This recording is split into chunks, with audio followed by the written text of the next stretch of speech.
O ar dentro do supermercado era gelado e artificial, um contraste violento com o calor sufocante da tarde que castigava o asfalto lá fora.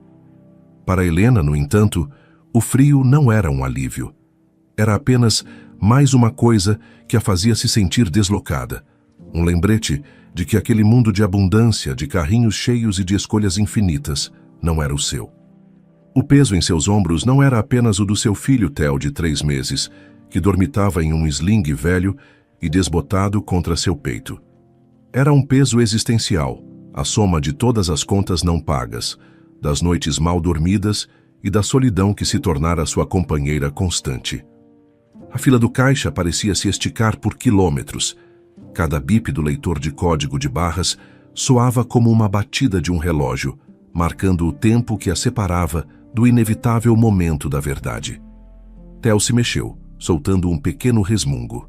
Helena o embalou suavemente, o coração apertado. Ele não sabia nada sobre dinheiro, sobre a crueldade dos números. Para ele, o mundo era apenas o calor do corpo dela, o som de seu coração e a fome que começava a despertar em sua barriguinha. Uma fome que Helena temia não poder saciar em breve. Finalmente chegou a sua vez. Ela colocou seus poucos itens na esteira com um cuidado quase reverente. Um pacote de fraldas tamanho M, uma lata de leite em pó que era a única marca que não prendia o intestino de Theo, um pacote de lenços umedecidos e, por um breve momento de otimismo, uma barra de chocolate barata para si mesma. Um pequeno luxo que ela já se arrependia de ter pego. Deu 63, disse a jovem caixa, com a voz monótona de quem repetia aquela frase centenas de vezes por dia. Seus olhos, maquiados com um delineador afiado, passaram por Helena sem realmente vê-la, focando em algum ponto acima de sua cabeça. O número atingiu Helena como um soco no estômago. 63 reais. Era uma fortuna. Era um universo de distância do que ela tinha. Com a mão trêmula, ela abriu a pequena bolsa gasta e derramou o conteúdo na outra palma. Um punhado de moedas de R$1, 50, 25 e 10 centavos. Ela as contou ali mesmo, sob a luz fria e impiedosa do supermercado. A vergonha começou a queimar em suas bochechas, subindo até a raiz dos cabelos. 1, 2, 5, 8, 10, 12, 14 reais. 14 reais. Ela engoliu em seco, a boca subitamente seca. Desculpe. Sua voz saiu como um sussurro, quase inaudível. Pode tirar algumas coisas, por favor? A caixa suspirou, um som audível de impaciência, e seus dedos pairaram sobre o teclado da máquina registradora. Atrás de Helena, um homem de meia-idade pigarreou alto, um som deliberado de irritação. Ele olhou para o relógio de pulso ostensivamente. O calor no rosto de Helena se intensificou, tornando-se uma febre de humilhação. Pode tirar a lata de leite em pó, disse ela, o coração se partindo. Theo precisava do leite, mas as fraldas eram uma necessidade ainda mais imediata. A última fralda em casa já estava em uso há mais tempo do que o recomendável. A caixa removeu o item. O novo total piscou na tela. 21 reais. Ainda um abismo que suas moedas não podiam cruzar. O chocolate também e os lenços, continuou Helena, a voz cada vez mais fraca. Sentia os olhares das outras pessoas na fila como agulhas em suas costas. Ela era um obstáculo, um problema, um lembrete incômodo de uma realidade que todos preferiam ignorar. Moça, tem gente na fila, sabia? A voz masculina atrás dela ressoou áspera e sem qualquer traço de compaixão. As lágrimas arderam nos olhos de Helena, mas ela as forçou a recuar. Não choraria ali. Não daria a eles essa satisfação. Pode registrar só as fraldas, por favor? Apenas as fraldas. A caixa, agora visivelmente irritada, cancelou os outros itens e passou apenas o pacote de fraldas. O total, R$14,50. Helena olhou para as moedas em sua mão. A R$14. Faltavam 42 centavos. 42 centavos a separavam de poder manter seu filho limpo e confortável. Era um valor tão pequeno e ainda assim uma barreira intransponível. A derrota a inundou. Era o fim da linha. Com os ombros caídos, ela estendeu a mão para pegar o pacote de fraldas da esteira e devolvê-lo. Era isso. Ela voltaria para casa de mãos vazias. Teria que usar panos velhos, lavar tudo à mão e rezar para que Theo não tivesse uma assadura terrível. Foi então que, ao lado de sua mão suada e cheia de moedas sem valor, um cartão de crédito dourado surgiu. Ele pareceu brilhar sob a luz do supermercado, um artefato de outro planeta. Eu cuido disso. A voz era calma, profunda e masculina, vinda de algum lugar ao seu lado. Helena ergueu os olhos, piscando para afastar a névoa de desespero. Parado ali, estava um homem que parecia ter saído da capa de uma revista de negócios. Ele vestia um terno azul marinho impecável, cortado com uma precisão que gritava dinheiro. Seu relógio de pulso era elegante e discreto, mas Helena sabia instintivamente que só ele valia mais do que 6 meses do aluguel de seu minúsculo apartamento. Seus sapatos de couro brilhavam. Mas não foi sua roupa ou seu ar de riqueza que prenderam a atenção de Helena. Foram seus olhos. Eram de um castanho escuro, e neles havia uma gentileza inesperada, uma profundidade que parecia ter visto dificuldades, mesmo que fosse impossível imaginar que tipo de dificuldade aquele homem poderia ter enfrentado. Não, por favor, eu não posso aceitar, disse Helena, o orgulho lutando contra a necessidade avassaladora. Mas já era tarde. Ele já havia entregue o cartão dourado à caixa, que o pegou com um respeito repentino, sua atitude mudando instantaneamente. Pode passar tudo o que estava no carrinho dela, o leite, os lenços, tudo. Ele instruiu, sua voz não deixando espaço para argumentos. Senhor, não é necessário de verdade. Ela insistiu, sentindo-se ainda menor e mais exposta. Para mim é, ele respondeu com um meio sorriso que não alcançou totalmente seus olhos tristes.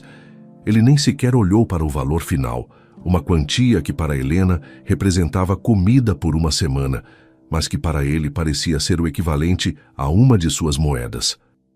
No estacionamento, o sol poente tingia o céu de laranja e roxo. O homem, que ainda não havia se apresentado, ajudou-a a colocar as poucas sacolas de compras em seu carro popular, um modelo antigo com vários amassados e pontos de ferrugem. O contraste entre o carro dele, um sedã de luxo preto e reluzente estacionado a poucos metros de distância, e o seu era quase cômico. Obrigada, disse ela, a palavra soando inadequada para o tamanho do gesto. Como se agradece a um anjo da guarda que aparece do nada e resolve um problema que parecia ser o fim do mundo. Não se preocupe com isso, ele disse, a voz suave. Ele parou ao lado da porta do carro dela, hesitando por um momento. Todos nós precisamos de ajuda às vezes. Acredite em mim. Seu telefone tocou. Um som agudo e insistente que quebrou o momento. Ele tirou o aparelho do bolso. Ricardo falando, atendeu, afastando-se alguns passos e virando-se de costas para ela, como se para ter um pouco de privacidade. Helena não queria ouvir, mas era impossível não captar fragmentos da conversa tensa. A audiência de custódia, não, é amanhã de manhã. Beatriz, por favor, não faça isso.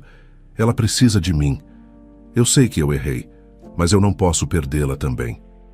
A cada palavra, os ombros de Ricardo pareciam curvar-se um pouco mais. Quando ele desligou o telefone, o empresário confiante e imponente havia desaparecido completamente. Em seu lugar, estava um homem que parecia carregar o mesmo peso do mundo que Helena sentia. Alguém completamente perdido. Ele passou a mão pelos cabelos perfeitamente penteados, desarrumando-os. O gesto era tão humano, tão cheio de angústia, que Helena sentiu uma onda de empatia.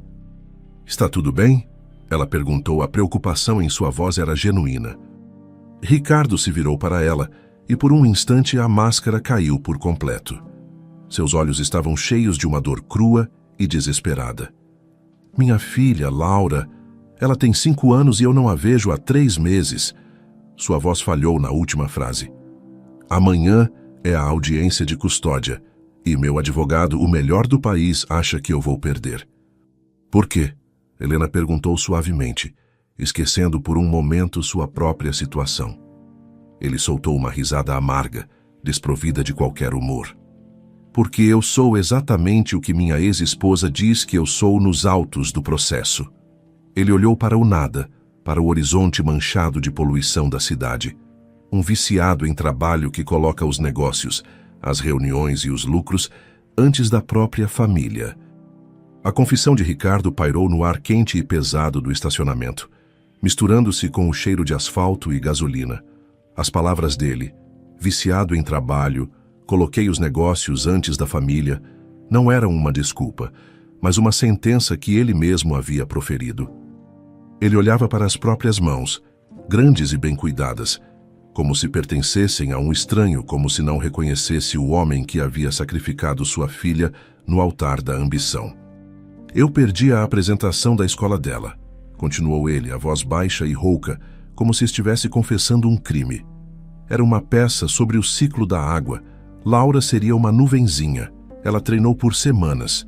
E eu estava em uma reunião do conselho, fechando uma fusão que me renderia milhões.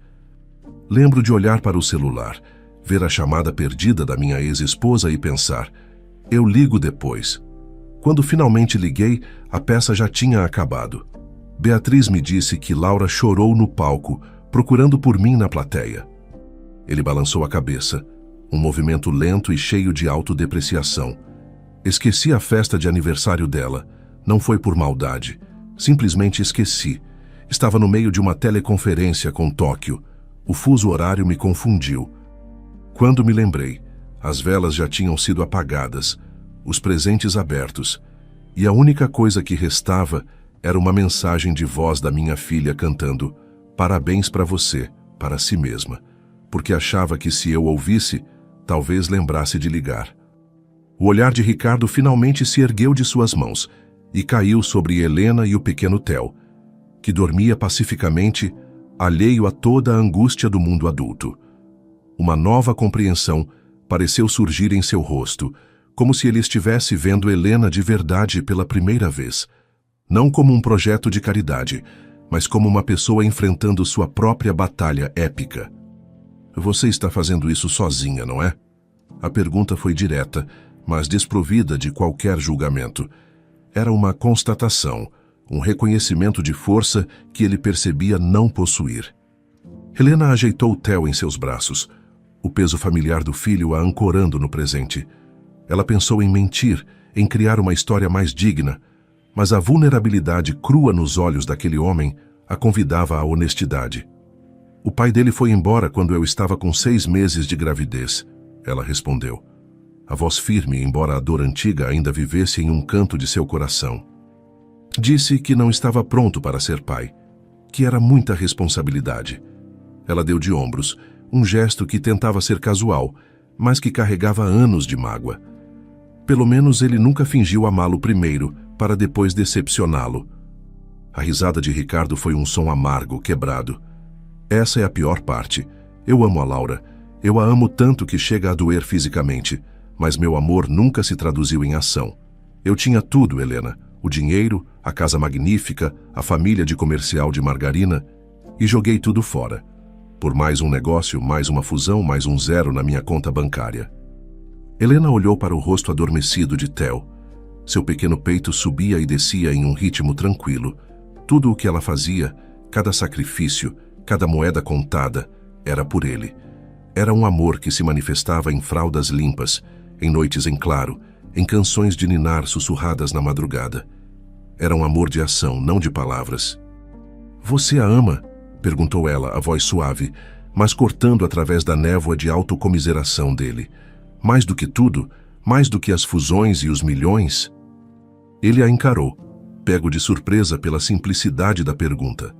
Parecia uma pergunta tão óbvia, mas ninguém a tinha feito daquela maneira. "Sim", ele respondeu sem hesitar, a convicção retornando à sua voz pela primeira vez desde o telefonema. "Claro que sim. Ela é tudo para mim." "Então é isso que importa", disse ela com uma convicção forjada em sua própria luta diária. Uma sabedoria que não vinha de livros de autoajuda, mas da dura realidade da vida. Não as festas de aniversário perdidas ou as reuniões de negócios. Você não pode mudar o passado, mas o juiz e, mais importante, a sua filha, não querem saber do pai que você foi. Eles querem saber do pai que você pode ser a partir de amanhã. Ela continuou, sentindo que aquelas palavras eram tanto para ele quanto para si mesma. As crianças não precisam de pais perfeitos. Elas não precisam de presentes caros ou de casas gigantescas. Elas precisam de pais que aparecem, que estão presentes, que largam o maldito telefone para ouvir uma história sobre uma nuvem, que se sentam no chão para brincar mesmo que estejam cansados. É só isso que elas querem, sentir que são a coisa mais importante do mundo para alguém. Ricardo olhava para ela como se ela tivesse acabado de revelar o segredo do universo. Era como se ele, um homem que entendia as complexidades do mercado de ações global, estivesse ouvindo uma verdade fundamental pela primeira vez.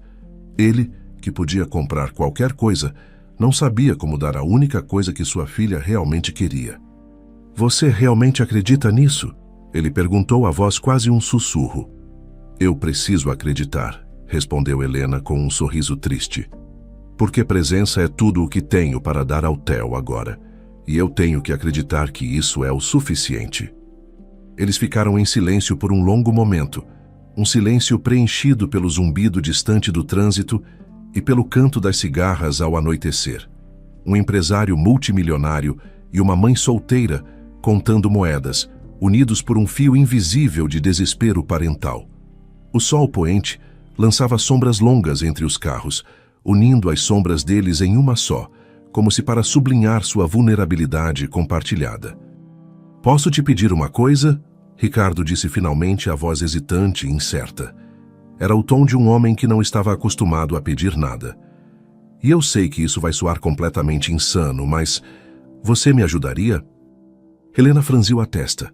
"Ajudar você? Como? Eu não conheço juízes, não sou advogada." Não com o caso," ele disse rapidamente. "Ajudar-me a aprender." Ele fez um gesto vago com a mão, como se tentasse agarrar a ideia no ar.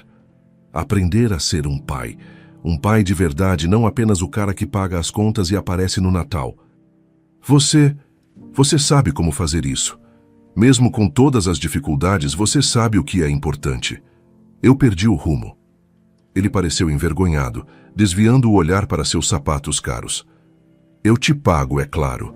Pagarei o que você precisar. Um salário. Cubro todas as suas despesas, apenas me ensine, A proposta era tão absurda, tão saída de um filme, que Helena quase riu. Ela que mal conseguia comprar fraldas, contratada como consultora de paternidade para um milionário. A ironia era esmagadora. Ela olhou para o rostinho adormecido de Theo, seu pequeno tesouro, sua maior responsabilidade. Depois olhou de volta para aquele estranho desesperado que havia pago por suas compras e agora estava implorando para que ela lhe ensinasse algo que ela mesma ainda estava aprendendo aos trancos e barrancos a cada dia. Uma resposta cínica estava na ponta de sua língua, mas então ela viu a sinceridade no rosto dele.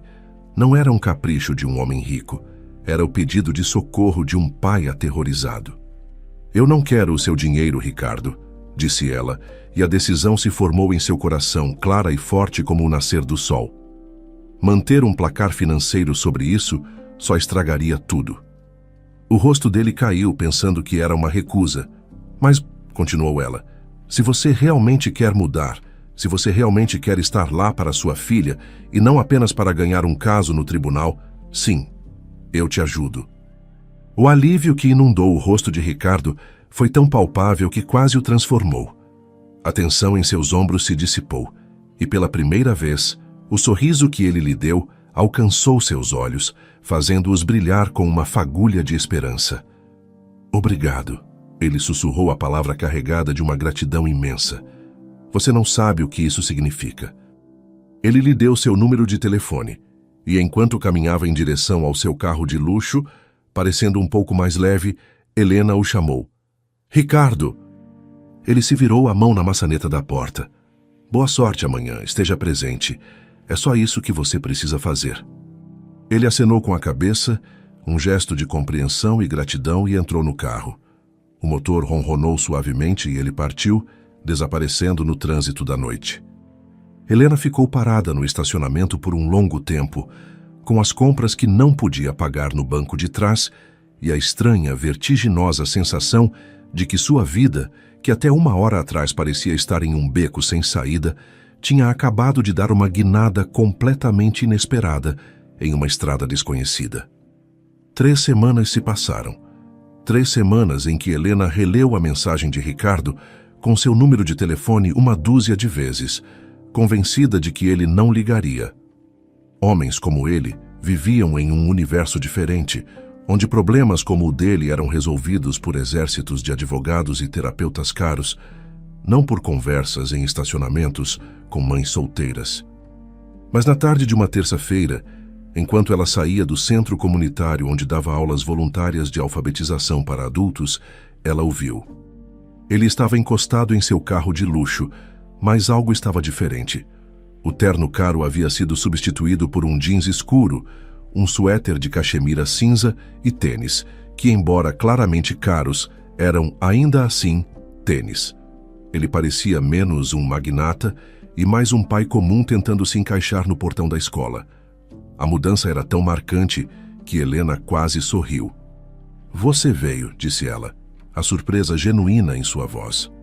"Eu disse que viria", respondeu Ricardo, um pouco da sua antiga confiança retornando. Ele começou a caminhar ao lado dela em direção a um pequeno parque público ali perto, um oásis de grama e brinquedos infantis no meio da selva de concreto. "Como foi a audiência?" ela perguntou, tentando manter o tom casual. Ele suspirou, o som carregado de frustração. "Não foi boa", admitiu ele, chutando uma pedrinha no caminho. "Beatriz conseguiu a guarda principal. O juiz disse que meu histórico fala por si. Mas ele me deu uma segunda chance." Os olhos dele encontraram os dela, e havia uma centelha de determinação ali. "Tenho outra audiência em 2 meses. Se eu puder provar, com ações e não apenas com palavras, que eu mudei, ele vai reconsiderar a guarda compartilhada." Você mudou?" ela perguntou, desta vez com um sorriso brincando em seus lábios. Ricardo gesticulou para suas roupas casuais, um pouco sem graça. "Isso conta?" Helena riu, um som leve e genuíno. "É um começo, mas trocar de roupa é a parte fácil, mudar hábitos, isso é o difícil." No parque, o ar estava cheio dos gritos felizes das crianças. Ricardo observava os outros pais com seus filhos como se estivesse estudando uma cultura estrangeira, tomando notas mentais. Ele viu um pai empurrando a filha no balanço, mas seus olhos estavam grudados na tela do celular. A conversa de negócios audível a metros de distância. Viu uma mãe sentada em um banco, rolando furiosamente o feed de e-mails de trabalho, enquanto seu filho pequeno brincava sozinho na caixa de areia, tentando chamar sua atenção sem sucesso. "Está vendo aquilo?" Helena apontou discretamente com o queixo. "É o que não fazer. Mas eles estão aqui com os filhos. Não é isso que importa? Aparecer?" "Eles estão mesmo?" Ela rebateu com uma tranquilidade cortante. "O corpo deles está aqui, mas a mente, o coração, estão a quilômetros de distância, em uma planilha, em uma reunião. As crianças sentem isso. Elas sabem quando não são a prioridade." Ricardo observou o pai obcecado pelo telefone perder o momento em que sua filha conseguiu ir mais alto no balanço, o aceno animado dela sendo completamente ignorado. A compreensão surgiu em seu rosto, dolorosa e clara. Ele tinha sido aquele pai. "Estar presente não é apenas aparecer fisicamente", continuou Helena, sentando-se em um banco com Theo aninhado em seu colo. "É estar totalmente lá quando você aparece, mente e corpo, sem distrações, por 5 minutos, 1 hora, o que for. Mas nesses momentos, o mundo lá fora deixa de existir." "Ok", disse ele, parecendo um aluno ansioso no primeiro dia de aula. "Entendi a teoria. E a prática? O que eu deveria estar fazendo agora se estivesse aqui com a Laura?" "Vá brincar", ela instruiu. Ele olhou para ela confuso. "Brincar de quê?" "Qualquer coisa. Imagine que você está aqui com ela. O que a Laura gostaria de fazer?" Ricardo parecia perdido. Sua mente, treinada para pensar em estratégias de mercado e retornos de investimento, ficou em branco. Eu não sei.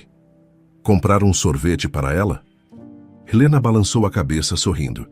"Isso é comprar, não brincar. É uma solução de adulto. Tente de novo. Pense como uma criança." Ele se aproximou do playground como se os brinquedos coloridos pudessem mordê-lo. Hesitante, Ele subiu os degraus do escorregador. Uma menininha de uns 5 anos, com o cabelo preso em Maria Chiquinhas, o olhou de cima a baixo. Você é muito grande para isso, ela informou com toda a seriedade de uma criança. Eu sei, disse Ricardo. Estou treinando. Por 1 hora, sob o olhar divertido e orientador de Helena, Ricardo se permitiu ser ridículo. Ele aprendeu com a garotinha, que se chamava Sofia, a descer do escorregador de costas, a fazer caretas engraçadas no balanço e a construir um castelo instável na areia. Ao final, ele estava com a calça de marca manchada de grama, areia nos sapatos e um sorriso genuíno e cansado no rosto. E então? Perguntou Helena mais tarde, enquanto dividiam uma pizza em uma cantina simples e barulhenta do bairro. Sinto-me ridículo, admitiu ele, pegando uma fatia. E bem, muito bem. Os 2 meses seguintes se desenrolaram em uma série de aulas semanais. Eles se encontravam em parques, supermercados, livrarias. Helena o ensinou a ler uma história infantil com vozes diferentes para cada personagem, a ter paciência na fila do caixa, a escolher frutas e legumes com uma criança curiosa a tiracolo. Lentamente, a formalidade entre eles se dissipou, substituída por uma cumplicidade fácil e risadas compartilhadas. Ricardo não estava apenas aprendendo a ser pai, estava aprendendo a ser uma pessoa diferente, mais leve, mais presente. Na noite anterior à sua segunda audiência, a tensão era palpável. Ele andava de um lado para o outro em seu gigantesco apartamento de cobertura, com paredes de vidro que mostravam a cidade cintilando abaixo. Helena estava lá, ajudando-o a organizar o quarto de brinquedos que eles tinham criado juntos, transformando um espaço estéril em um mundo de cores e imaginação. E se não for o suficiente? Ele disse, parando de andar para olhá-la. E se a Beatriz e o juiz ainda acharem que sou a mesma pessoa? Você não é a mesma pessoa, disse Helena, e em sua voz não havia dúvida. Ela se aproximou dele, e o espaço entre eles, antes um abismo de mundos diferentes, pareceu encolher até se tornar elétrico e íntimo. Você fez o trabalho, você mudou, apenas fale com o coração amanhã. Ele olhou para ela, para o seu rosto calmo e seus olhos cheios de uma fé que ele não tinha em si mesmo. Sem pensar, ele deu um passo à frente, diminuindo a última distância entre eles. O primeiro beijo deles não foi apaixonado ou desesperado. Foi gentil, hesitante e cheio de todas as conversas, risadas e momentos de silêncio que haviam compartilhado. Foi um beijo de gratidão, de esperança e da promessa de algo novo. A audiência foi um sucesso. Ricardo não falou sobre seus negócios ou sobre o que podia prover. Falou com o coração sobre aprender a estar presente, sobre a diferença entre comprar um brinquedo e sentar no chão para brincar. A juíza, uma mulher experiente, viu a mudança genuína em seus olhos. A guarda compartilhada foi concedida. Naquela mesma tarde, ele trouxe Laura, uma menina vibrante de 5 anos com um vestido amarelo e o cabelo preso em um rabo de cavalo, para conhecer Helena e Theo. O coração de Helena batia forte. Laura, esta é a Helena, disse Ricardo, a voz embargada de emoção. Ela tem ajudado o papai a aprender a ser um pai melhor. Laura olhou para Helena com grandes olhos verdes curiosos, os mesmos olhos que Helena via no espelho todas as manhãs. Ela inclinou a cabeça para o lado. Você parece alguém que eu conhecia, disse Laura, a voz suave e infantil. O coração de Helena parou. Um arrepio percorreu sua espinha. O que você disse, querida? Minha mamãe me mostrou uma foto uma vez, de muito tempo atrás. Laura continuou, alheia à súbita tensão no ar. Ela disse que eu tinha uma irmã mais velha chamada Helena, mas que ela foi para o céu quando eu era bem pequenininha. O mundo pareceu inclinar-se sob os pés de Helena. O ar ficou rarefeito. Ela se agarrou ao encosto de uma cadeira para se firmar. Laura, qual é o sobrenome da sua mamãe? Ela perguntou, a voz um fio, embora já soubesse a resposta com uma certeza terrível e avassaladora. O nome da mamãe é Beatriz, mas o nome dela antes era Beatriz Matos, antes de ela se casar com meu primeiro papai. As pernas de Helena cederam. Matos, ela sussurrou, o nome como um fantasma em seus lábios. O nome do meu pai era Davi Matos. O rosto de Ricardo ficou pálido como cera. O quebra-cabeça se encaixou em sua mente com uma clareza brutal. O primeiro marido da Beatriz foi Davi Matos, disse ele, a voz oca de choque. Ele foi embora quando a Laura tinha 2 anos. Helena olhou para a menina de olhos verdes, sua imagem refletida neles.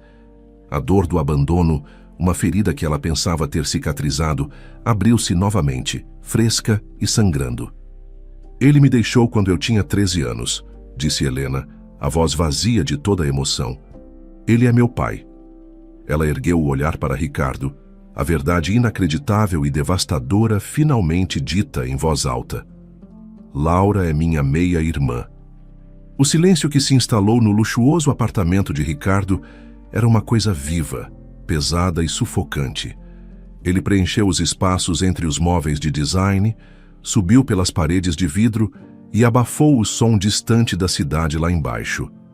A revelação de Helena, Laura é minha meia-irmã, ainda pairava no ar, uma granada que havia explodido no meio da sala, deixando todos atordoados pelo impacto. Theo, em seu bebê conforto, era o único alheio à devastação, emitindo um pequeno som de contentamento enquanto dormia. Laura foi a primeira a quebrar o feitiço. Ela soltou a mão de seu pai e deu um passo cauteloso em direção a Helena, seus grandes olhos verdes, os olhos do pai que as abandonou, fixos nela com uma intensidade que desmentia sua pouca idade. Você é mesmo minha irmã? Perguntou a menina, a voz um sussurro cheio de uma esperança frágil. Minha irmã de verdade? Helena olhou para aquela criança, um espelho de seu próprio passado, um elo de sangue que ela nunca soube que existia. Uma onda de emoções conflitantes e violentas a inundou. Havia a alegria estonteante e milagrosa de encontrar uma família que ela pensava não ter. Havia a dor aguda e familiar do abandono, agora duplicada, compartilhada com aquela pequena figura. Havia a raiva, quente e amarga, contra o pai que havia semeado tanta dor e depois desaparecido.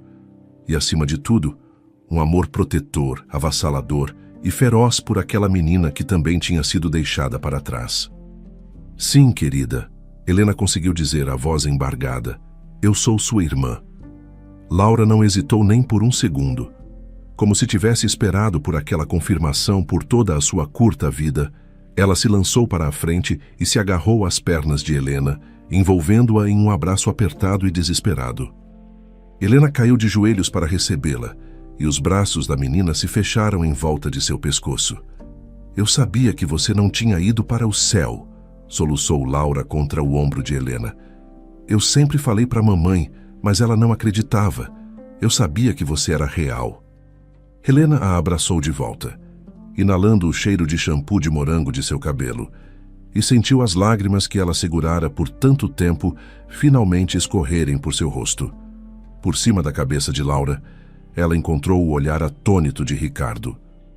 Em uma única tarde, ela havia ganhado a irmã que nunca soube que tinha, e descoberto que o homem por quem estava se apaixonando, o homem que ela estava ensinando a ser pai, estava intrinsecamente ligado à sua dor mais profunda. Ele era o padrasto de sua irmã. Sua ex-esposa era a mulher com quem seu pai reconstruiu a vida depois de destruir a dela. A complexidade da situação era um nó impossível de desatar.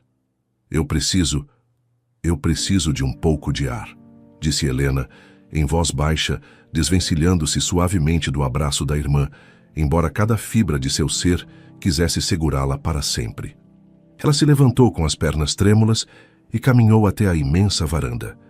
Ricardo a seguiu, fechando a porta de vidro atrás deles, deixando o som do mundo do lado de fora. Helena, eu juro, eu não tinha a menor ideia, ele disse, a voz cheia de um desespero que espelhava o dela. O nome dele, Matos, é um nome comum. Beatriz nunca fala do primeiro marido. É uma ferida antiga para ela também. Como você poderia saber? Ela respondeu, a voz oca, enquanto agarrava o parapeito de vidro frio, olhando para as luzes da cidade que começavam a piscar, indiferentes ao caos que se instalara em suas vidas. Provavelmente a Beatriz também não sabia de mim. Ou se sabia, o que ele contou a ela? Que tipo de monstro ele me fez parecer para justificar ter me deixado? A cidade se estendia abaixo deles, uma tapeçaria de luzes e vidas, cada uma com seus próprios dramas e segredos. Mas para Helena, parecia que todo o peso daquelas histórias havia desabado sobre ela. O que isso significa para nós? Ricardo perguntou e Helena pôde ouvir o medo em sua voz. O medo de que a resposta fosse nada. Ela fechou os olhos. Nós. A palavra que começara a soar tão certa, tão cheia de esperança, agora parecia perigosa. Ela olhou através do vidro para Laura, que agora se aproximava curiosamente de Theo, tocando seu pezinho com um dedo. 2 irmãos, separados pelo abandono de um homem, reunidos pelo acaso na sala de estar de outro. Eu não sei, ela admitiu, e a honestidade em suas palavras era pesada como chumbo. Isso é muito mais complicado do que eu pensava. Não precisa mudar nada entre nós, ele argumentou, dando um passo em sua direção, a mão estendida. Isso é sobre o passado, sobre eles, não sobre nós. Não precisa. A voz dela subiu beirando a histeria. Ricardo, ela não é mais apenas a sua filha, a menina que eu estava te ajudando a reconquistar. Ela é minha irmã, o sangue do meu sangue, minha única família, e eu não posso arriscar perdê-la de novo. Você não vai perdê-la. Eu nunca deixaria isso acontecer. Você não sabe disso. A voz de Helena falhou, a dor de uma menina de 13 anos vindo à tona. Meu pai nos deixou, nós duas. Ele era nosso pai, e ele foi embora. E se o problema for genético? E se amar demais, se importar demais for o que afasta as pessoas? E se eu estragar tudo? O medo, um antigo e familiar companheiro, a envolveu como um manto frio. Aquele padrão a aterrorizava. Um homem entra em sua vida, cria um laço e depois vai embora. Seu pai fez isso. O pai de Theo fez isso. E agora Ricardo, o homem que ela estava deixando entrar em seu coração, estava irremediavelmente ligado à origem de toda a sua dor. Ele estendeu a mão para tocar seu braço, mas Helena recuou como se tivesse levado um choque. Eu preciso de tempo, ela disse, as palavras saindo com dificuldade. Tempo para pensar, para entender o que tudo isso significa. Eu não consigo respirar aqui. Com uma resolução dolorosa, ela se virou e voltou para dentro, passando por ele como se ele fosse um estranho. Ela pegou a bolsa de Theo, suas mãos se movendo de forma mecânica. Laura correu até ela, os olhos verdes agora cheios de lágrimas e de uma compreensão infantil e aterrorizada de que algo estava terrivelmente errado.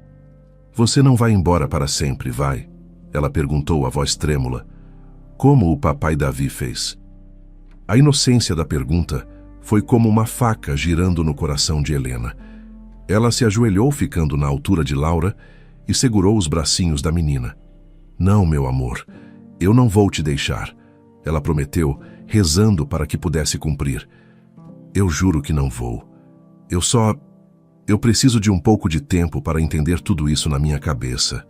É muita coisa para um dia só. Mas você vai voltar? Insistiu a menina, agarrando-se à blusa de Helena. Eu vou voltar, Helena sussurrou, mais para si mesma do que para a irmã. Ela pegou Theo, que começava a despertar, e caminhou em direção à porta sem olhar para Ricardo. Ao sair para o corredor e esperar o elevador, ela não resistiu a olhar para trás uma última vez através da porta aberta. Viu o reflexo deles no espelho do hall de entrada. Ricardo, parado e impotente, segurando a mão de Laura enquanto os dois a observavam partir. Uma família em potencial, fraturada antes mesmo de ter a chance de se formar. No carro, enquanto dirigia pelas ruas iluminadas da cidade, as lágrimas finalmente vieram, silenciosas e amargas. Ela passou a vida inteira acreditando que estava sozinha, apenas para descobrir que fazia parte de uma família que nunca soube que existia. Que o amor que estava florescendo em seu coração, a esperança de um futuro diferente, agora estava ameaçado pelo peso esmagador de uma verdade complicada demais para suportar. As 3 semanas seguintes foram um borrão de sobrevivência. Helena se moveu pela vida em piloto automático. Acordava, cuidava de Theo, ia para o trabalho no pequeno escritório onde fazia serviços de secretariado, buscava Theo, dava aulas no centro comunitário e voltava para casa. Sua rotina era uma fortaleza que ela construiu para se proteger do turbilhão de emoções que a ameaçava. O silêncio de Ricardo era um abismo crescente. Ele não ligou, não mandou mensagem, e a cada dia que passava, o silêncio dele se tornava uma confirmação da sua maior fobia. Quando as coisas ficavam complicadas, as pessoas iam embora. A alegria estonteante de ter encontrado uma irmã estava agora emaranhada com a dor da traição de seu pai e a complexidade de seu relacionamento com Ricardo. Ela se pegava olhando para o nada, com a imagem do rosto de Laura em sua mente, seguida pela lembrança do olhar chocado de Ricardo. O nó em seu estômago era constante. Foi no centro comunitário que a fortaleza de Helena começou a ruir. A doutora Mônica, uma psicóloga de família de uns 60 anos, com cabelos grisalhos presos em um coque elegante e olhos que viam mais do que as pessoas mostravam, era voluntária no local. Ela se tornara uma mentora e amiga para Helena ao longo do último ano. Naquela tarde, ela encontrou Helena na pequena sala dos professores, olhando fixamente para seus planos de aula, sem realmente vê-los. "Terra chamando Helena", disse Mônica, sua voz gentil, mas perspicaz. "Você está a milhas de distância há dias. Quer conversar sobre isso?" Helena suspirou, um som que carregava o peso das últimas 3 semanas. "É complicado, Mônica. Você não acreditaria se eu contasse." "As melhores histórias geralmente são", respondeu Mônica com um sorriso sábio, sentando-se em frente a ela. "Tente." E Helena contou. As palavras saíram em uma torrente, como uma represa que finalmente se rompe. Contou sobre as moedas, o supermercado, o milionário gentil. Contou sobre as aulas de paternidade, o beijo hesitante, a esperança florescendo. E então contou sobre a revelação chocante, sobre Laura, sobre Davi Matos, o nome que conectava todos eles em uma teia de dor e segredos. Quando terminou, Mônica a olhou por um longo tempo, com uma compaixão profunda, mas também com uma clareza desafiadora. "Então, deixe-me ver se entendi", disse Mônica, com seu tom terapêutico característico. "Você passou a vida inteira sofrendo pelo abandono do seu pai. E agora que o universo, de uma forma incrivelmente distorcida, lhe deu a chance de curar essa ferida, de ter uma irmã, de construir uma nova família, você está se punindo, e a eles, por algo que seu pai fez há 15 anos? "Não", Helena protestou instintivamente. "Eu não estou me punindo. Estou protegendo a Laura e o Theo e a mim mesma." "Do que exatamente, Helena?" Mônica pressionou, inclinando-se para a frente. "Do amor? Da felicidade? Ou do risco que vem com ambos?" "De me machucar de novo", sussurrou Helena. "Da Laura se machucar quando isso inevitavelmente não der certo." "E quem disse que não vai dar certo? Você?" Mônica foi implacável. "Helena, ouça-se. Você está deixando o fantasma de um homem ausente ditar o seu futuro. Aquela menina, sua irmã, pergunta por você todos os dias para o pai. Ricardo liga aqui para o centro dia sim, dia não, falando comigo, desesperado, perguntando se tive notícias suas, porque ele está respeitando seu pedido de tempo, mas está com medo de que o tempo se torne para sempre. Você não está protegendo ninguém. Você está repetindo o mesmo padrão que seu pai começou." As palavras a atingiram como um soco no plexo solar. "Eu não sou nada parecida com ele." "Não é?" Mônica ergueu uma sobrancelha. "Ele foi embora quando as coisas ficaram complicadas e dolorosas. O que você está fazendo agora?" Helena não teve resposta. A verdade daquelas palavras era inegável e devastadora. Naquela noite, como se invocado pela conversa, a campainha do apartamento de Helena tocou. Seu coração saltou para a garganta. Era ele. Ricardo parecia 10 anos mais velho. Estava cansado, preocupado, mas havia uma nova determinação em seu olhar. "A Laura não para de perguntar por você", disse ele sem rodeios. A voz dele era rouca. "Ela acha que fez alguma coisa errada, que a culpa de você ter ido embora é dela." A culpa atingiu Helena com força. "Ela não fez nada", sussurrou ela. "Eu sei disso, você sabe disso. Mas ela tem 5 anos, Helena. Ela não entende de passados complicados e pais ausentes. ela só entende que a irmã que ela acabou de encontrar desapareceu. A determinação no rosto de Helena começou a ruir, tijolo por tijolo. Como ela está? Perguntou ela, a voz fraca. Sentindo sua falta, disse ele. Passa horas desenhando. Ela fez isso para você. Ricardo entregou a Helena um pedaço de papel amassado. Era um desenho de giz de cera. Figuras de palito de mãos dadas sob um sol sorridente. Helena estava escrito em letras trêmulas e espelhadas acima de uma figura. Laura acima de outra. E entre elas, uma figura menor com Theo escrito embaixo. Ao lado deles, uma figura maior, Papai Ricardo.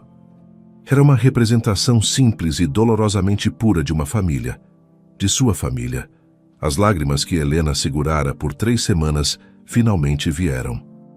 Ela quer saber se você virá à terapia de família conosco, disse Ricardo suavemente. A Mônica sugeriu. A Mônica? Helena ficou surpresa, olhando para ele através das lágrimas. Eu liguei para ela. Eu estava desesperado, Helena. Estou vendo as 2 pessoas com quem mais me importo no mundo se machucarem e eu não sei como consertar isso sozinho. 2 dias depois, Helena se viu na sala de espera do consultório particular de Mônica. Quando Ricardo e Laura entraram, a menina a viu e seu rosto se iluminou. Sem uma palavra, ela correu e se lançou nos braços de Helena, que a esperava de joelhos no chão. Senti tanto a sua falta, sussurrou Laura em seu ouvido. Eu também senti a sua, querida, me desculpe, sussurrou Helena de volta, abraçando-a com força. Nas semanas seguintes, com a orientação calma e firme de Mônica, eles começaram a navegar pelas águas turbulentas de suas emoções. Falaram sobre abandono, sobre medo, sobre o que significava ser uma família. Por que o papai Davi deixou a gente? Laura perguntou durante uma sessão, com a lógica direta de uma criança. Helena respirou fundo, olhando para Ricardo em busca de apoio. Ele lhe deu um aceno encorajador.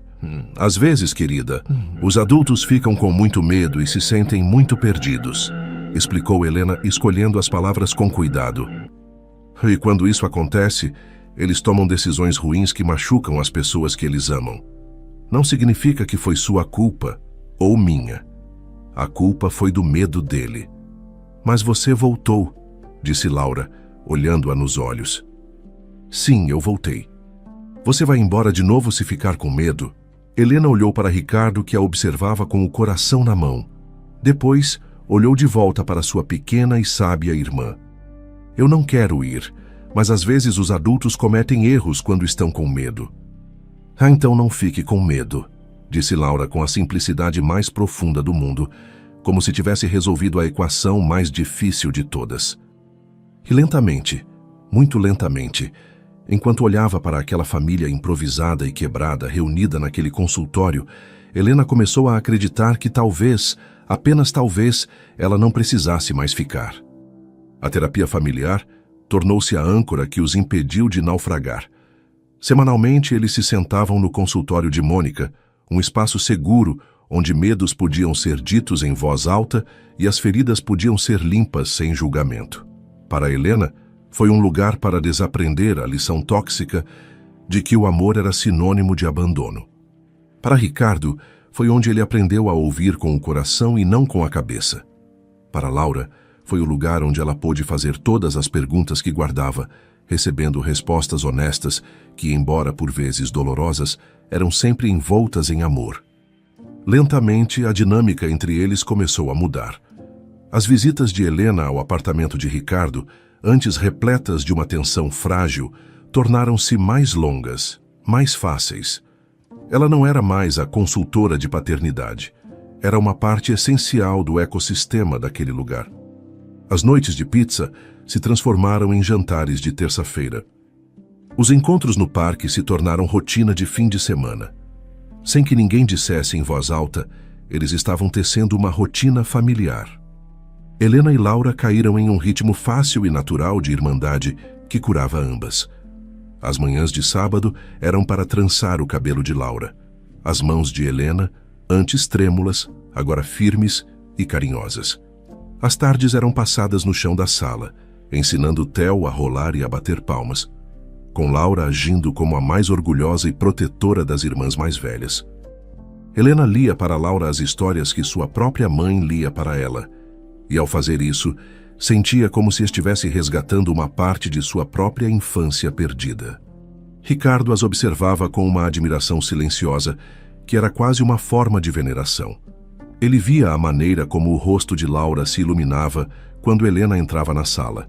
Via como Helena instintivamente sabia como acalmar Theo com um toque. Às vezes, ele se juntava à brincadeira construindo fortes de lençóis e almofadas que transformavam sua sala de estar minimalista em um castelo caótico e feliz. Em outros momentos, ele apenas absorvia a cena, o coração cheio de uma gratidão tão profunda que parecia um milagre. Aquela era a família que se formara em torno do amor e da escolha, não apenas do sangue ou da obrigação. Essa nova estabilidade deu a Helena a coragem para olhar para o seu próprio futuro.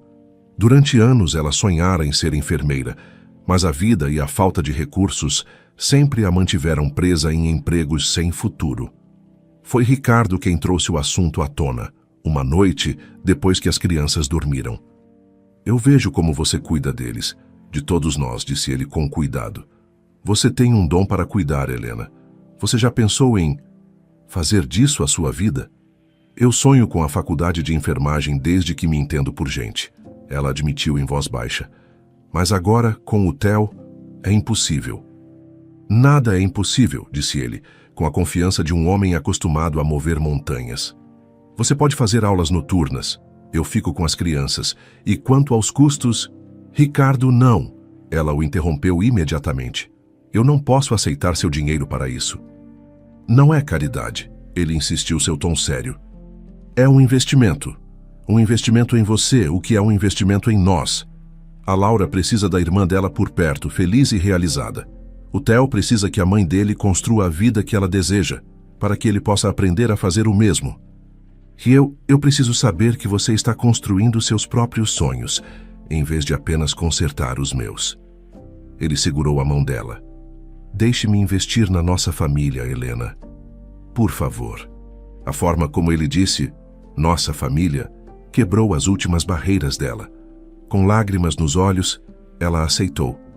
Numa noite, algumas semanas depois, enquanto Helena colocava Laura na cama, a menina a observava com seus olhos verdes pensativos. "Lena", ela chamou usando o apelido que criara para Helena. "Sabe de uma coisa? Acho que foi bom que o papai Davi foi embora." Helena parou de ajeitar o cobertor, surpresa. "Laura, você não deveria dizer uma coisa dessas. É nosso pai." "Mas é verdade", insistiu a menina, com a lógica irrefutável de uma criança. "Se ele não tivesse ido embora, a mamãe não teria conhecido o papai Ricardo. E se eu não tivesse o papai Ricardo, eu nunca teria encontrado você." Ela sorriu, um sorriso que iluminou o quarto. Às vezes, coisas ruins precisam acontecer para coisas muito boas acontecerem depois, né? Helena beijou a testa da irmã, maravilhada com a sabedoria que só as crianças possuem. Aquele pensamento simples desfez um nó em seu coração que nem anos de raiva haviam conseguido tocar. "Sim, querida", sussurrou ela. "Às vezes, elas precisam." Mais tarde, na sala, ela encontrou Ricardo no chão, pacientemente ensinando Theo a empilhar 3 blocos de madeira, enquanto, ao mesmo tempo, revisava relatórios de negócios em um tablet apoiado ao seu lado. Ele tinha encontrado o equilíbrio entre o pai dedicado e o empresário de sucesso que antes lhe parecia impossível. Ele não precisava ser um ou outro. Ele podia ser ambos. "Como foi seu primeiro dia de aula?" ele perguntou, erguendo os olhos quando Helena se sentou no tapete ao lado deles. "Bom, assustador, cheio de esperança", respondeu ela. "Isso é um monte de sentimentos para um só dia." Ele sorriu. "Pois é", disse ela, observando Theo. "Estou aprendendo que complicado não precisa significar impossível." Ricardo ergueu os olhos de seus papéis e seu olhar era intenso, cheio de uma pergunta silenciosa. "Essa nova filosofia, ela se aplica a nós também?" Helena olhou para a cena à sua frente. O homem que ela amava, seu filho, e no quarto ao lado sua irmã. Seu coração, que por tanto tempo fora um lugar de medo e escassez, estava cheio. Ela observou Theo derrubar sua pequena torre de blocos e bater palmas com alegria na destruição. Um recomeço. Ela sorriu, sentindo um peso que nem sabia que carregava sair de seus ombros. Estou disposta a descobrir. Naquela noite, enquanto limpavam os brinquedos espalhados e preparavam as mamadeiras para o dia seguinte, um ritual que se tornara deles, Helena percebeu que algo fundamental havia mudado. Eles não estavam mais apenas se ajudando ou navegando por uma crise. Eles estavam construindo algo juntos, algo sólido e real, tijolo por tijolo de confiança e momentos compartilhados, algo que, para sua surpresa, se parecia suspeitamente com uma família. 6 meses se passaram. 6 meses de uma normalidade tão feliz que Helena, às vezes, se pegava prendendo a respiração, com medo de que, se exalasse, tudo poderia desaparecer como um sonho. A vida se acomodou em um ritmo doce e previsível. As manhãs eram uma sinfonia caótica de café sendo derramado, conversas sobre o dia escolar de Laura e os balbucios autoritários de Theo em sua cadeirinha, exigindo sua porção de mamão. As noites eram preenchidas com Helena, ajudando Laura com o dever de casa de matemática, enquanto Ricardo, agora um especialista, dava banho em Theo. Helena se destacava na faculdade de enfermagem. O medo inicial deu lugar a uma paixão avassaladora, e ela descobriu em si uma competência que a encheu de um orgulho silencioso. Ricardo, por sua vez, havia reestruturado radicalmente sua empresa. Ele montou um escritório em casa, delegou mais do que nunca e instituiu uma política pessoal de não perder um único evento escolar, fosse uma partida de vôlei ou uma apresentação de flauta. Ele descobriu que, para sua surpresa, o mundo dos negócios não desmoronou. Na verdade, seus funcionários, inspirados por seu novo equilíbrio, tornaram-se mais leais e produtivos. Ele estava mais feliz e, ironicamente, mais bem-sucedido do que nunca. Num sábado à tarde, o ar estava quente e preguiçoso. Ricardo havia levado as crianças ao parque para gastar energia, deixando Helena com a rara bênção de uma casa silenciosa. Ela decidiu organizar a correspondência que se acumulara na mesa da entrada. Contas, propagandas de supermercado, um folheto da pizzaria do bairro. E então, no meio de tudo, um envelope pardo de aparência barata. O endereço do remetente era de uma cidade no interior de São Paulo que ela não reconhecia, mas a caligrafia ela reconheceria em qualquer lugar, mesmo depois de 15 anos. Era a letra inclinada e levemente floreada de seu pai. Suas mãos começaram a tremer. O envelope pareceu pesar 1 tonelada. Por um longo momento, ela apenas o encarou, o coração batendo descontroladamente em seu peito. Parte dela queria rasgá-lo em 1000 pedaços e jogá-lo no lixo. Outra parte, a menina de 13 anos que ainda vivia dentro dela, precisava desesperadamente saber o que havia dentro. Com os dedos trêmulos, ela o abriu. A carta era escrita em um papel de caderno simples, e era um pedido de desculpas, cru, doloroso e sem qualquer tentativa de justificação. Minha querida Helena, começava. Eu não sei se você vai ler esta carta, e eu não a culparia se a jogasse fora. Não há palavras que possam reparar o que eu fiz. Abandonar você foi o maior erro e o maior arrependimento da minha vida. Não há um dia em que eu não pense nisso. Isso não é uma desculpa, mas uma explicação. Eu estava doente. A depressão e o vício em álcool me consumiram de uma forma que eu não sabia como combater. Eu me sentia um fracasso tão grande como homem e como pai que caí na mentira que minha própria doença me contava. A de que você e sua mãe estariam melhores sem mim. Foi a mentira mais covarde que um homem pode contar a si mesmo. Estou sóbrio há 4 anos, Helena. Faço terapia, frequento reuniões e estou tentando, um dia de cada vez, reparar os danos que causei. Foi através de um velho amigo em comum que soube que você estava na cidade cursando enfermagem. Um amigo me mandou uma foto sua que viu em uma rede social com seu filho. Ele é lindo, Helena. Tenho orgulho de você. Mais orgulho do que tenho o direito de ter. Você se tornou uma mulher incrível, apesar de mim, não por minha causa. Eu entendo se você nunca mais quiser me ver. Eu aceitarei seu silêncio como a consequência que mereço. Mas se, e apenas se, você estiver disposta, eu gostaria da chance de me desculpar pessoalmente. Eu sonho com a chance de conhecer meu neto. E talvez, se você me permitir, tentar ser para ele o avô que eu nunca aprendi a ser como pai. Com todo o amor que eu nunca soube mostrar, Davi. Dentro do envelope havia 2 fotos. Uma dele em um grupo de apoio, o braço ao redor de outro homem, ambos sorrindo.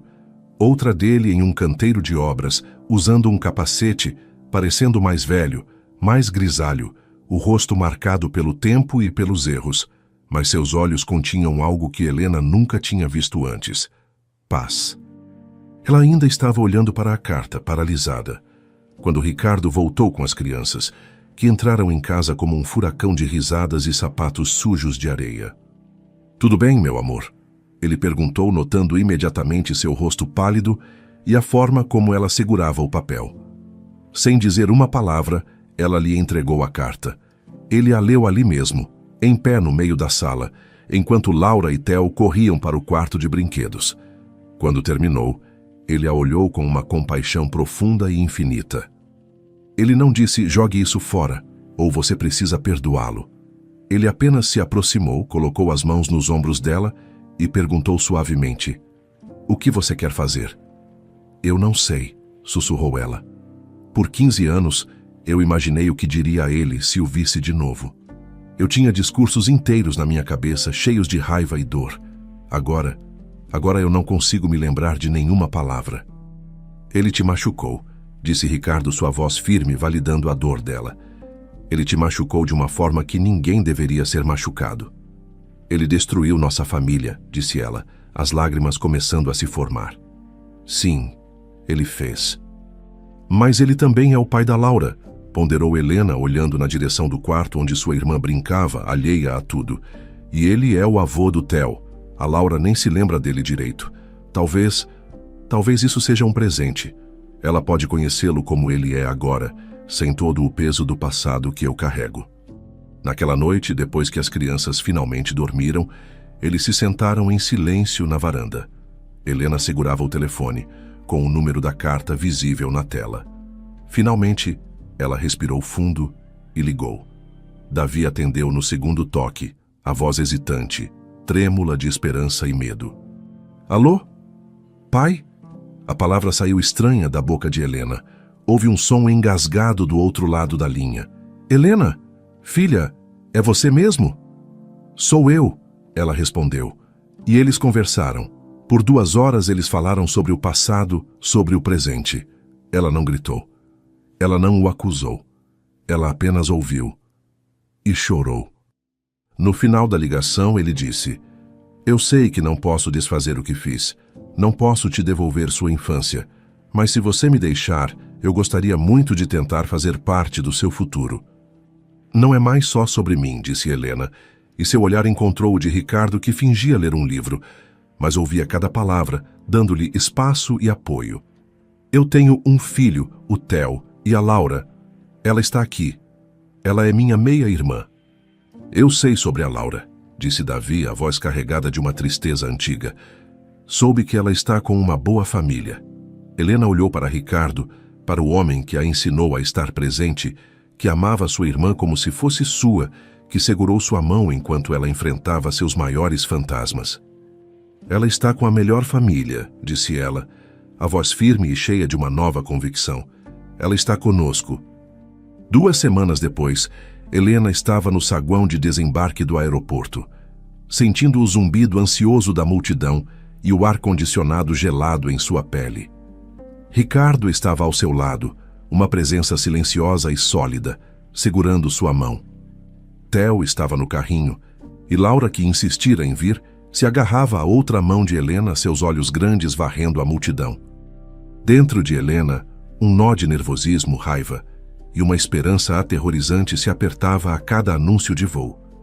15 anos. Em 15 anos, ela havia se tornado mulher, se apaixonado, tido seu coração partido, se tornado mãe. E agora, o homem que havia perdido tudo isso estava prestes a atravessar aquele portão. E então ela o viu, Ele parecia menor do que em suas memórias. A figura imponente que assombrava sua infância havia sido substituída por um homem de ombros ligeiramente curvados, o cabelo mais ralo e quase todo branco, o rosto marcado por sulcos que não eram apenas da idade, mas do arrependimento. Ele carregava uma única mala pequena e seus olhos percorriam a multidão com uma ansiedade que espelhava a dela. Quando seus olhares se cruzaram, ele parou. O tempo pareceu congelar. Ele caminhou em direção a eles, e a cada passo, o coração de Helena batia mais forte. Quando ele parou na frente dela, as palavras que ela ensaiou por anos morreram em sua garganta. Ele não disse nada, apenas olhou para ela, e as lágrimas escorreram livremente por seu rosto vincado, e então ele a abraçou. Foi um abraço hesitante, quase temeroso, mas quando os braços dele a envolveram, algo dentro de Helena se quebrou. Era o cheiro dele, um vago odor de sabonete e loção pós-barba barata, misturado com algo que era unicamente dele. Por um instante, ela não era uma mulher de 28 anos. Era novamente uma menina de 13, e seu pai estava em casa. Ela se permitiu, por um breve segundo, desabar naquele abraço, antes que a realidade a trouxesse de volta. "Você está linda, filha", disse ele, a voz embargada, enquanto se afastava para olhá-la. "Igualzinha à sua mãe." A menção à sua mãe, falecida há 5 anos, foi uma punhalada doce e dolorosa. Helena apenas acenou, incapaz de falar. O encontro com as crianças foi ainda mais delicado. Os olhos de Davi se encheram de mais lágrimas ao ver Theo, um garotinho de olhos curiosos que o encarava do carrinho. "Meu neto", ele sussurrou, como se a palavra fosse sagrada. Laura, no entanto, que fora tão corajosa até então, ficou subitamente tímida. Ela se escondeu atrás das pernas de Ricardo, espiando o estranho que todos diziam ser seu pai. Ricardo colocou uma mão tranquilizadora na cabeça dela, mas não a forçou a sair. Davi foi paciente. Ele não tentou se aproximar ou forçar uma interação.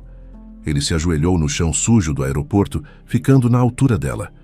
"Oi, Laura", disse ele, a voz suave. "Eu sou o Davi. É muito bom finalmente conhecer você." Mais tarde, no apartamento, a tensão inicial deu lugar a uma observação cuidadosa. Davi, com uma sabedoria que a vida dura lhe ensinara, deixou que as crianças ditassem o ritmo. Ele se sentou no tapete da sala e começou a brincar distraidamente com alguns blocos de Theo sem olhar para Laura. Depois de uns 20 minutos, a curiosidade da menina venceu a timidez. Ela se aproximou e sentou-se do outro lado do tapete. Foi então que Davi olhou para ela. "Sinto muito por ter te deixado", ele disse, a voz baixa e direta, sem rodeios. "Eu estava muito doente na minha cabeça e no meu coração, e fiz escolhas muito ruins. Mas eu estou melhor agora, e eu gostaria muito se você me deixar de tentar ser seu pai de novo." Laura estudou o rosto dele com a expressão séria que usava para assuntos de extrema importância. "Você vai embora de novo?" ela perguntou.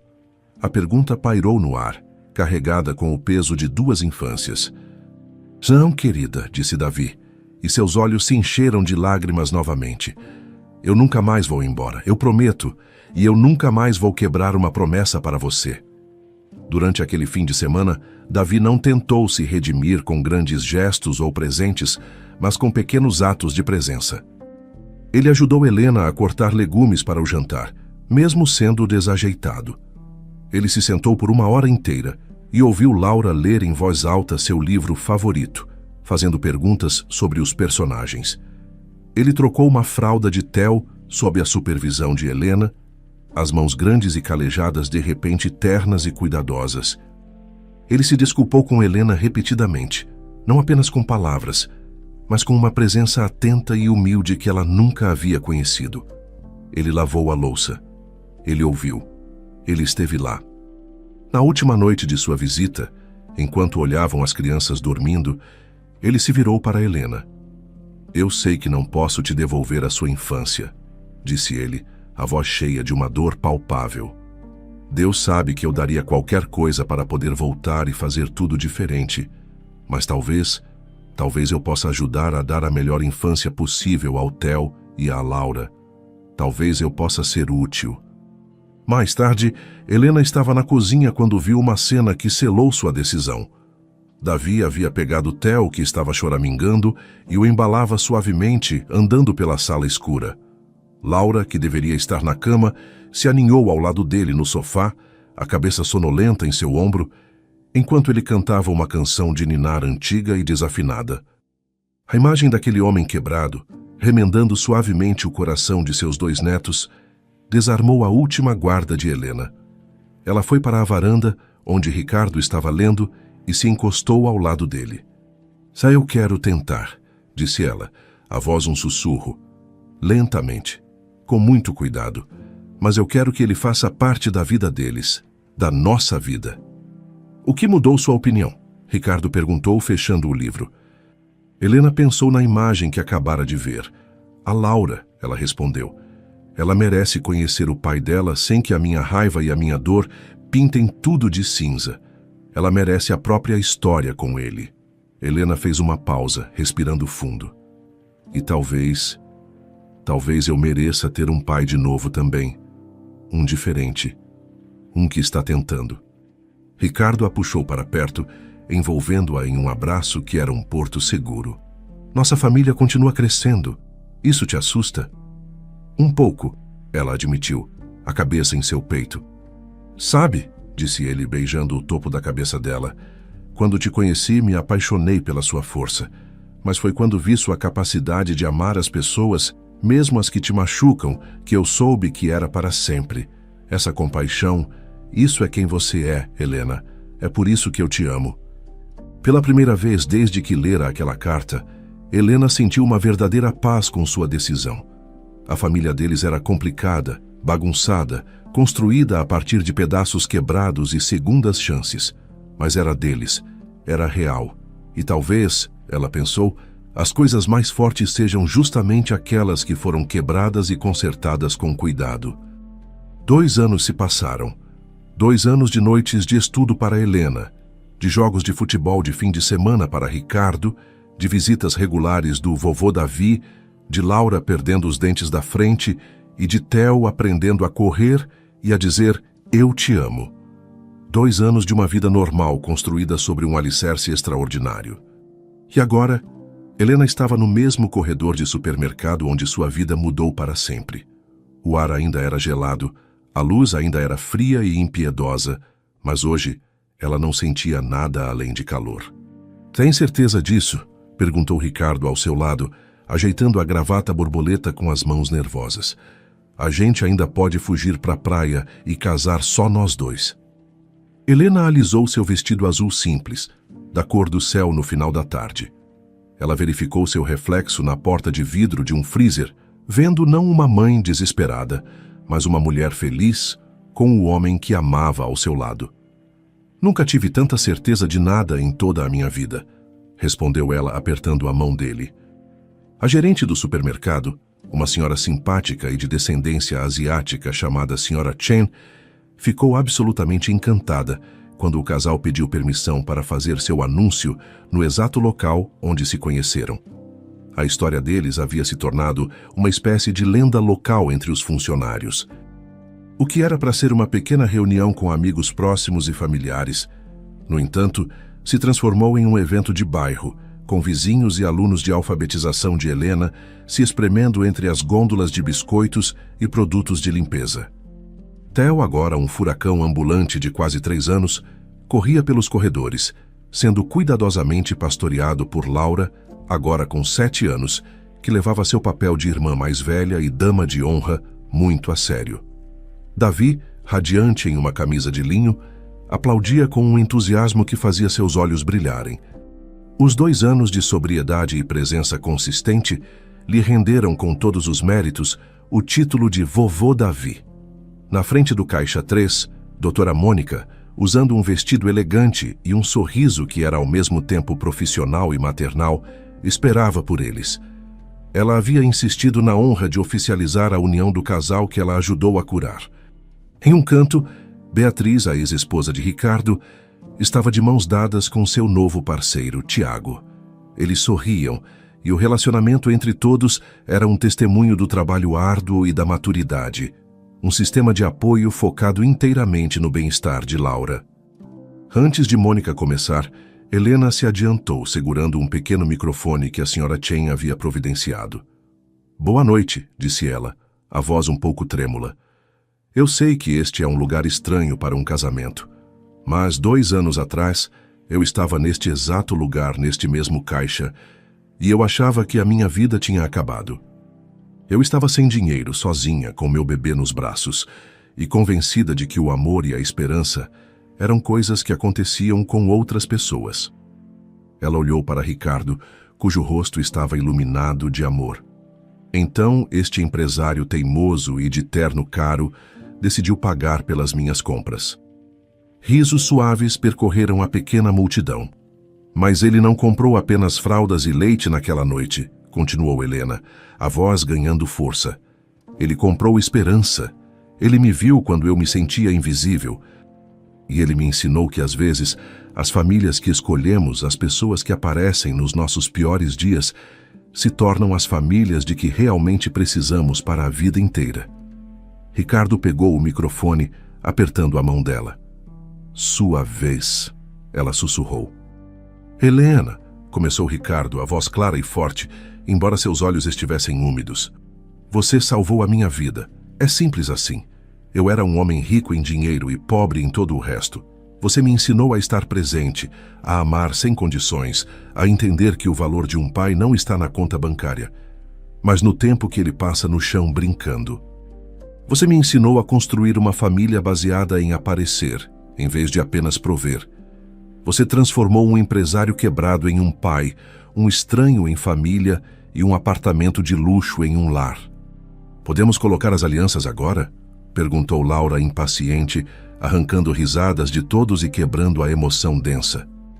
Enquanto trocavam alianças simples de ouro, Helena viu que a Sra. Chen havia emoldurado e pendurado na parede, perto do caixa, uma foto impressa da câmera de segurança daquela primeira noite. A imagem granulada dela, de cabeça baixa, contando moedas, e a de Ricardo se adiantando com seu cartão. Abaixo, uma pequena placa de latão dizia: "Onde a gentileza começou uma família, 21 de junho de 2023. Pelo poder investido em mim, pela amizade, pelo amor e por um curso online muito respeitável", disse Mônica com um sorriso enorme, "eu os declaro marido e mulher. Pode beijar a noiva, Ricardo." O beijo foi doce, rápido e imediatamente interrompido por Theo tentando agarrar o nariz de Ricardo e Laura, declarando "Eca", enquanto, ao mesmo tempo, tirava fotos com um celular, como uma verdadeira paparazzo. A recepção improvisada foi no pátio do centro comunitário, decorado com bandeirinhas de São João e o cheiro de canjica no ar. Ali, Ricardo ergueu uma taça de espumante. "Dizem que é preciso uma aldeia para criar uma criança", disse ele, olhando para o grupo eclético de pessoas reunidas. "Mas às vezes é preciso uma criança, ou no nosso caso algumas, para criar uma aldeia. Nossa família começou com um ato de bondade, mas ela cresceu e floresceu porque cada um de vocês..." Ele olhou para Mônica, para Davi, para Beatriz e Tiago. "Apareceu. Vocês escolheram fazer parte da nossa história." Ele ergueu a taça para Helena, que o olhava com o coração transbordando.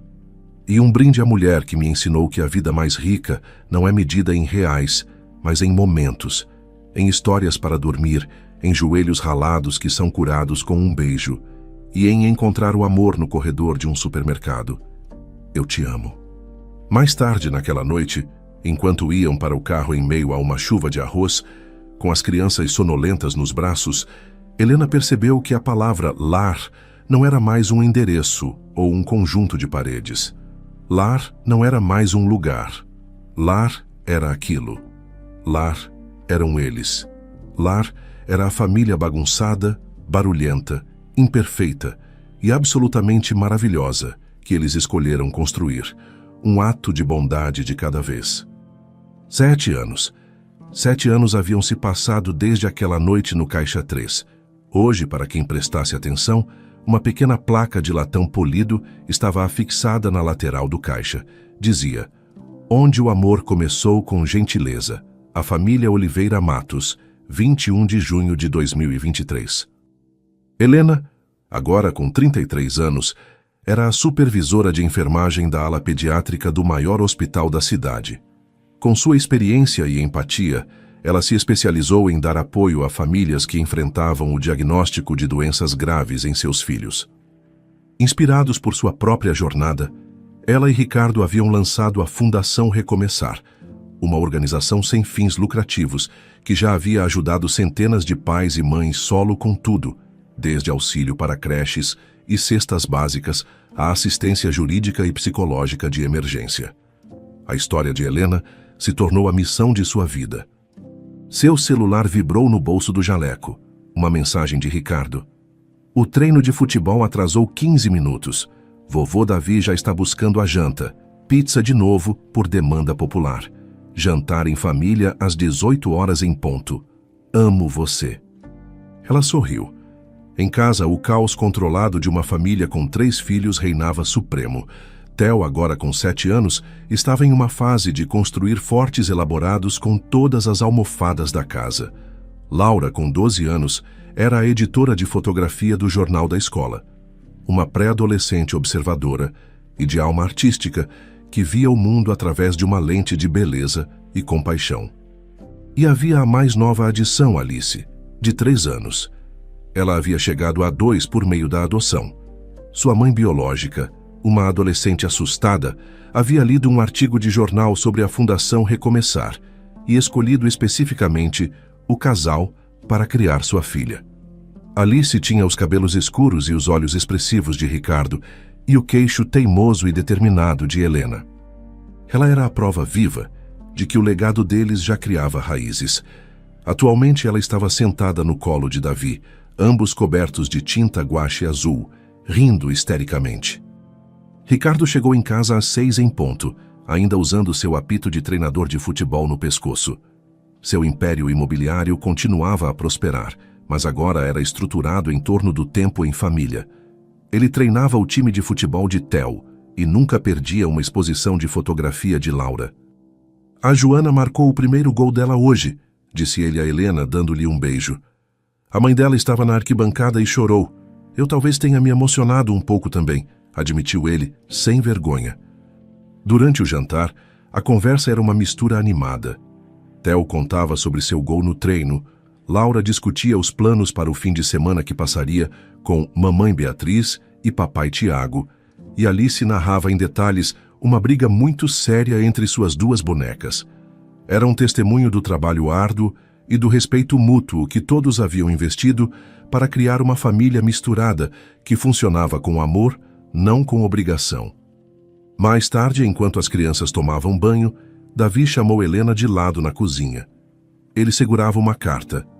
É da minha tia-avó, irmã da minha mãe. Ela mora na Bahia. Alguém mandou para ela o artigo sobre a fundação. Ela quer se reconectar, conhecer você, a Laura. Helena olhou para a carta. Mais família, mais histórias, mais complicações. 7 anos atrás, isso a teria aterrorizado. Agora, ela olhou para a sua cozinha barulhenta e feliz, para a lousa na parede coberta de desenhos e listas de compras, para Ricardo tentando, sem sucesso, impedir que Theo transformasse a espuma do banho em um chapéu. Ela sorriu para seu pai, cujo rosto, antes um mapa de dor, era agora sereno e contente. Acho que nossa família sempre tem espaço para mais uma história, pai. Naquela noite, a data exata do aniversário de 7 anos do encontro deles, Ricardo e Helena estavam sentados no balanço da varanda, uma tradição que haviam criado. As crianças finalmente dormiam, a casa estava silenciosa e o ar da noite trazia o cheiro de jasmim do jardim. Pronta? Perguntou Ricardo. Pode mandar. Ele sorriu e fez sua pergunta anual. Algum arrependimento? Helena pensou seriamente, como sempre fazia. Ela se lembrou do peso das moedas na mão, da humilhação queimando seu rosto, da sensação fria e oca do desespero absoluto. Lembrou-se de acreditar que estava sozinha e que sempre estaria. Depois, olhou para a porta de vidro, onde um reflexo mostrava a silhueta deles lado a lado. Não, disse ela finalmente, a voz firme e cheia de paz. Nenhum arrependimento. Porque tudo aquilo, cada luta, cada erro, cada momento de dúvida, nos trouxe exatamente até aqui. De dentro da casa, ouviram a voz sonolenta de Theo chamando: "Mãe, água." Antes que Helena pudesse se mover, ouviram os passos pacientes de Laura no corredor. "Tudo bem, maninho. Eu pego para você." As crianças logo apareceram na varanda, declarando em uníssono que não conseguiam mais dormir. Sem discussão, Ricardo e Helena abriram espaço no balanço. Theo se aninhou no colo de Helena, Laura se encostou em Ricardo. Momentos depois, Davi, que havia esquecido seus óculos de leitura na sala, apareceu e, vendo a cena, simplesmente se sentou nos degraus da varanda, contente em apenas estar perto. Sob o céu estrelado da cidade, cercada pelas pessoas que se tornaram sua família por escolha, por acaso e por perdão, Helena refletiu sobre a verdade milagrosa de que, às vezes, os piores e mais sombrios momentos de nossas vidas se tornam, de alguma forma, as portas de entrada para os melhores. 7 anos atrás, ela era uma mãe em dificuldades contando suas últimas moedas, acreditando não ter nada. Naquela noite, ela era exatamente quem deveria ser, uma mulher que aprendeu que a maior riqueza não vem do que acumulamos em nossas mãos, mas de quem escolhemos segurar em nossos corações. Tudo começou com um ato de gentileza em um supermercado, mas floresceu e se tornou um legado, porque todos eles, repetidamente, em todos os dias que se seguiram, escolheram aparecer para o amor.